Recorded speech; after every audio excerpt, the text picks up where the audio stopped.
El primer model que hem realitzat és una pròtesi d'avantbraç, amb la qual el que vol representar són els accidents laborals externs que poden patir els treballadors, de com es regeneren o com es curen, una forma de curar aquests accidents laborals. I el segon model que podrem veure és un cor, representant ja que és el motor de la vida, que representa com les malalties internes, o sigui, genèricament com els òrgans, i també hem volgut reflectir el tema de les malalties o trastorns de salut mental com l'estrès o l'ansietat, que també són bastant comuns actualment en l'àmbit laboral. La segona plataforma que hem utilitzat és Adobe Aero, la qual ens ha permès poder afegir sobre els cartells publicitaris, que ensenyarem també posteriorment, les figures 3D dels models 3D, per a que es puguin observar a la vida real i la persona es pugui fer una idea de com serien. Sí, i a continuació podem veure un vídeo que hem inclòs com animacions del deteriorament de les peces i la curació, posant com el manifest la fragilitat humana, que tot i que puguem ser fràgils, podem tornar a florir, ja que ens hem inspirat en un artista que es diu Sarai Llamas, que és un artista que busca combinar art i medicina fent créixer parts de la natura a través del cos.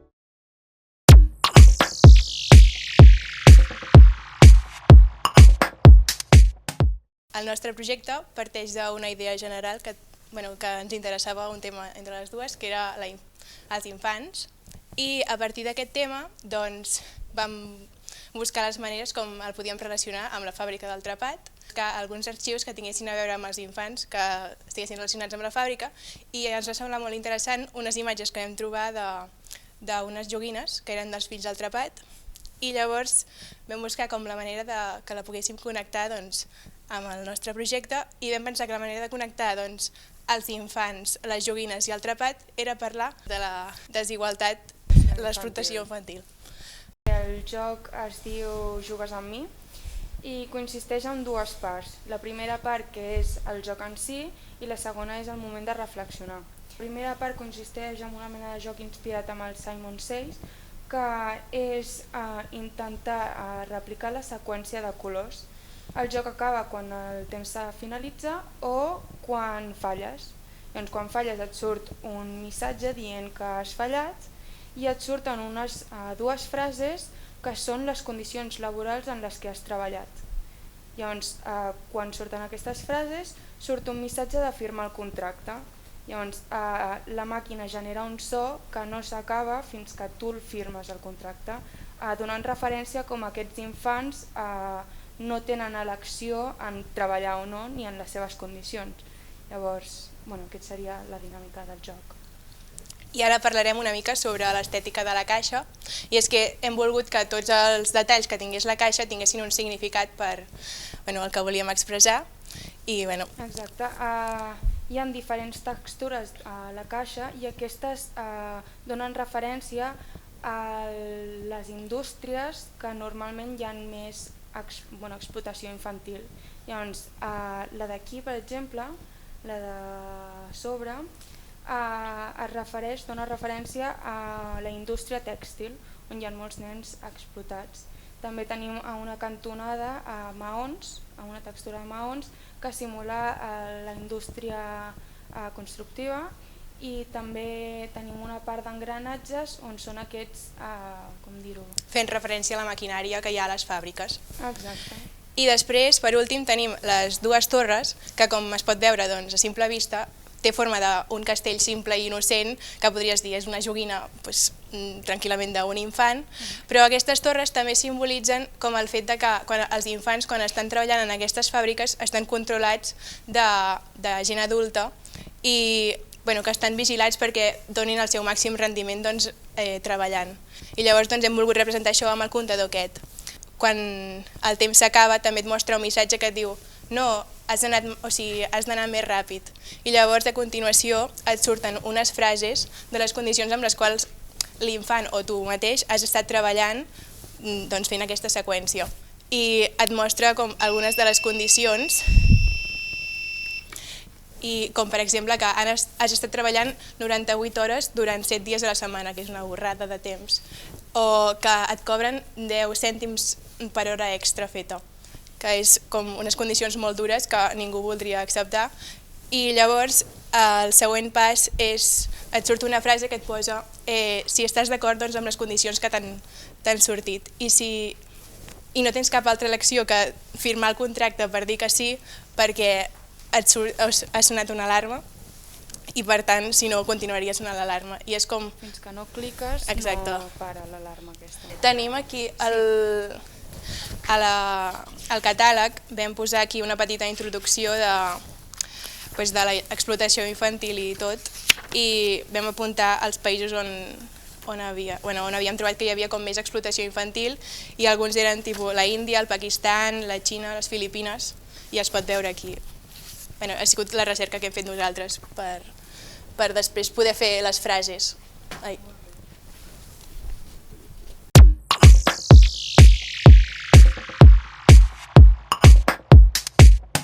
El nostre projecte es basa en 3 temps, que són passat, present i futur, en el qual cadascun d'ells representa l'activitat laboral dels joves i com afectaven els factors socials, econòmics i tecnològics en cada un d'ells i en aquestes 3 etapes.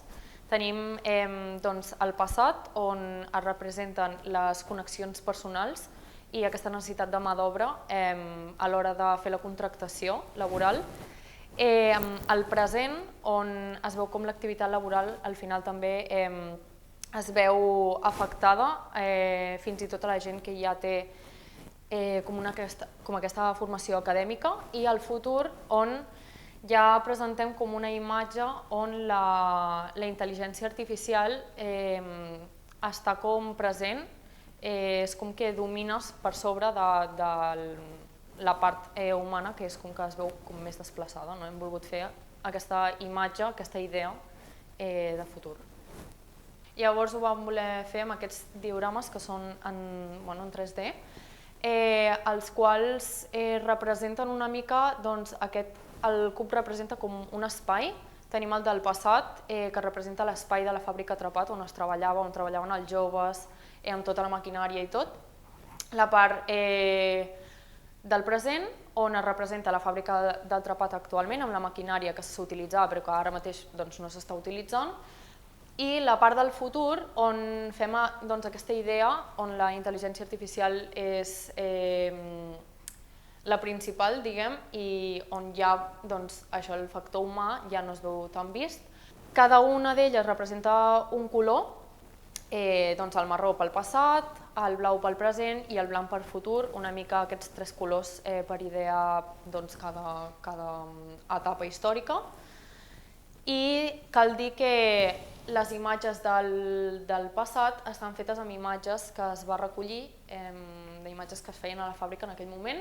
Les del present, imatges personals que vam fer cadascuna de nosaltres de la fàbrica actualment, i el futur amb imatges generades amb intel·ligència artificial que estan representades com si fos un museu una mica contemporani on s'exposaven aquestes maquinàries més com un museu. Llavors també alguns cartells que es veuen també en el Atrapat, una mica tot això. La següent part és un simulador d'entrevistes laborals que gràcies a la intel·ligència artificial hem pogut fer per poder veure com era el procés de selecció de feina en diferents èpoques, present, passat i futur. I podem veure que a les entrevistes del passat, per exemple, les conversacions venien més com de part de connexions personals. O sigui, bàsicament és que l'entrevista no és com es feia ni en el passat ni en el futur, que et pregunten un munt de preguntes, com ja no es necessita com aquell factor humà, aquestes preguntes ja no hi són. Per tant, és com que passen una mica per sobre tot el que et podríem preguntar, diguem, a l'actualitat o en un passat. I aquesta seria aquesta part. Llavors, després de la tercera part, tenim aquest quadre que mostra una imatge que hem regat al base a un prompt. Quan tu escanes aquesta imatge, també el que hem creat és una cançó amb intel·ligència artificial que també parla sobre el tema i per donar encara més temàtica amb tot el que estem parlant de la substitució del factor humà, el videoclip també ha sigut dissenyat amb intel·ligència artificial. He començat amb només 16 anys, vaig brotar escol valent, sense ganys. A la fàbrica del trepat el temps no s'atura, el treball era vida, suor i cintura. 3 generacions i res ha canviat, el temps s'evapora, la vida s'ha aturat. El futur sembla fred, un lloc on no hi ets. Ara demanen títols, currículums perfectes, pràctiques no pagades i experiència en 1000 fronts. La joventut atrapada, portes que no sobren, treballar per res, mentre somnis s'enfonsen. Encara no estàs i és t'escolto dir cada dia, no he cremat els meus anys per guanyar aquesta partida. Els papers pesen més que el batec del cor, m'ofego en una sala, no darrere un mostrador. Darrere un mostrador.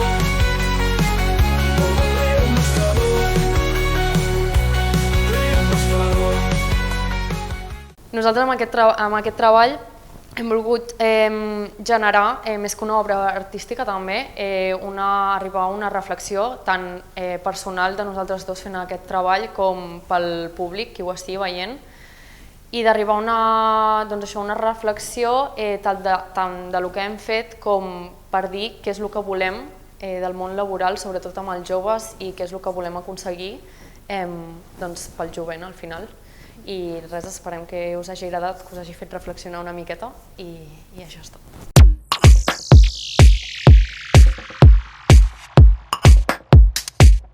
La Gran Depresión inició en 1929. Fue una crisis económica mundial que provocó quiebras bancarias, una reducción del comercio internacional y un aumento del desempleo. Esto llevó a una caída en los precios de los productos agrícolas y una disminución en la demanda de materias primas, afectando profundamente a Colombia y México. En Colombia, la crisis impulsó una transición hacia la industrialización. La economía, que dependía en gran medida de la agricultura con productos como el café, el banano y el tabaco, sufrió una disminución en los ingresos debido a la reducción de la demanda global. Esto incentivó al país a diversificar su economía y fomentar la industrialización. La devaluación del peso colombiano y la interrupción de las importaciones de maquinaria afectaron la capacidad del país para modernizar su producción agrícola. En México, la Gran Depresión afectó gravemente la economía agrícola, base de su economía en ese momento.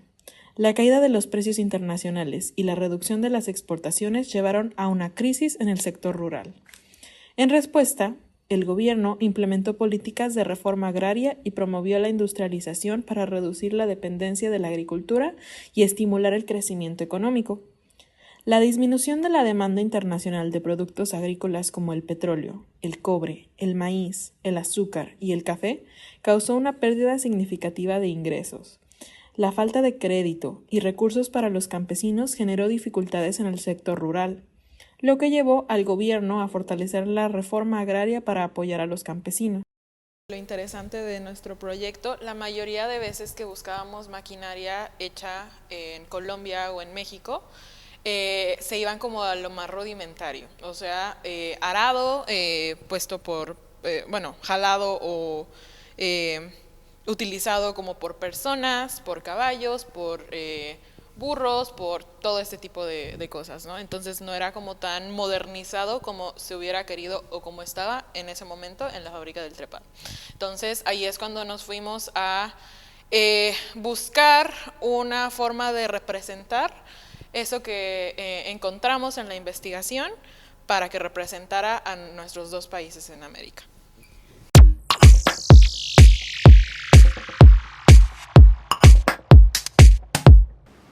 Aquest treball va començar aquí, a Cal Trepat vam venir a fer deriva, és a dir, a deixar-nos portar per l'espai, anar observant i al final de la jornada ens vam preguntar amb què ens havíem quedat. El meu grup en particular ens vam fixar moltíssim amb la llum i la foscor i les ombres que generava aquest espai, ja que les finestres n'hi ha algunes que estan tapades, algunes estan brutes de sutge i la principal font de llum són les finestres. A partir d'aquí també anant a observar altres espais, com per exemple el carrer Major de Lleida, sobretot la part antiga i la part nova, ens vam acabar d'interessar amb aquest tema, amb la llum, la foscor i les ombres. Vam tirar cap a la part, o vam començar a indagar més amb la part de les energies renovables, i que teòricament són molt positives i els llibres de text ens ensenyen, i a les escoles s'ensenya que són les energies alternatives als combustibles fòssils, però també ens vam adonar que hi ha moltíssimes coses que els llibres de text no comenten i que a les escoles no s'explica sobre les energies renovables. L'impacte que té haver de fer forats, per exemple, i haver de construir els molins eòlics, els camps, les plantacions enormes de camps de plaques solars. I bé, indagant una mica més, ens vam preguntar, si els llibres de text amaguen aquesta realitat sobre les energies solars, què més poden arribar a amagar? I ens vam adonar que els llibres de text i l'art, per exemple, tenien un punt en comú, i és que sovint molta part que queda a l'ombra són les dones. Què passa aquí al Trepat? Aquí al Trepat també hi havia gent amagada a l'ombra, hi havia dones amagades en aquesta ombra, i parlant amb la Roser, a través del llibre que ens va proporcionar, que es diu Immanència i transcendència de les dones de Cal Trepat, o de Cal Trepat, vam descobrir molts altres noms que hi havia persones del grup que són de Quitarga i que no havien sentit a parlar mai. En canvi, quan entres a Quitarga, passes per davant de la fàbrica Trepat i al títol hi veus J. Trepat i dones per sentat que és un home. Quan vam passar tot aquest recorregut, tota aquesta deriva, tot aquest procés, quan el vam passar a una obra artística física, vam voler agafar llibres i els vam alterar. Per exemple, aquest és el senyor Trepat, la seva ombra, la seva figura amb tots els ulls que el miren, amb inspiració de William Kenridge per la forma i la manera que estan fetes, amb el grafit aquest, i amb els ulls d'Anna Calvo, un altre artista molt important. Però, en canvi, si veiem per una finestreta com les de Cal Trepat petites i tapades, veiem justament la figura d'una dona molt important. Ella va ser qui va finançar la fàbrica Trepat quan aquesta la primera vegada va fer fallida.